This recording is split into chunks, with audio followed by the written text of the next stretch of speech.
పెద్ద ఎత్తున కుటుంబము తెలంగాణ వనరులను కొల్లగొట్టి విధ్వంసానికి పాల్పడి కొత్త రకమైన అవినీతి అక్రమాలకు తెరలేపి ఇవాళ మేమే నిజాయితీపరులు అని మాట్లాడుతున్నారు. ఎలా మాట్లాడగలుగుతున్నారో నాకు అర్థం కావడం లేదు. నిజంగా ఓసారి ఆశ్చర్యం అనిపిస్తుంది.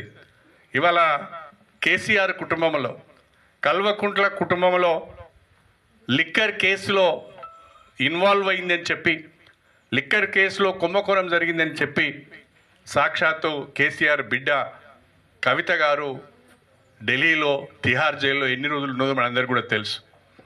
అదేవిధంగా ఇవాళ కేటీఆర్ పైన ఫార్ములా ఈ కేసులో దాదాపు 55 కోట్ల రూపాయలు నిబంధనలను అతిక్రమించి మరి ఆ కంపెనీకి పే చేశారు.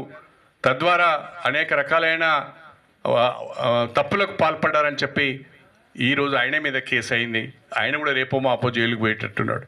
కాళేశ్వరం ప్రాజెక్టు విషయంలో కేసీఆర్, హరీష్ రావు గారు అనేక రకాలైన సాంకేతిక పరమైన ఇతరత్ర తప్పులు చేశారు.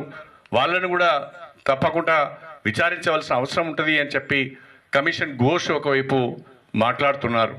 అంటే కల్వకుంట్ల కుటుంబంలో ఉన్న కేసీఆర్, హరీష్ రావు, కేటీఆర్, కవిత అందరూ కూడా వివిధ రకాలైన కేసులలో ఇరుక్కొని జైలు ఉచ్చలు కొంతమంది లెక్క పెడితే రేపు మాపో జైలు ఉచ్చలు లెక్క పెట్టడానికి మరికొంతమంది సన్నద్ధమవుతున్నారు. నేను అడుగుతున్నా, ఒక్క కేసీఆర్ కుటుంబం మీదనే ఇన్ని ఆరోపణలు ఎందుకు వస్తున్నాయి? నిజంగా మీరు నీతివంతులైతే, నిజంగా మీరు నిజాయితీ పరులైతే ఇన్ని రకాలైన ఆరోపణలు మీ మీదనే ఎందుకు వస్తున్నాయి? ఇన్ని రకాలైన సాక్ష్యాలు మీకు వ్యతిరేకంగా ఎందుకు లభ్యమవుతున్నాయి?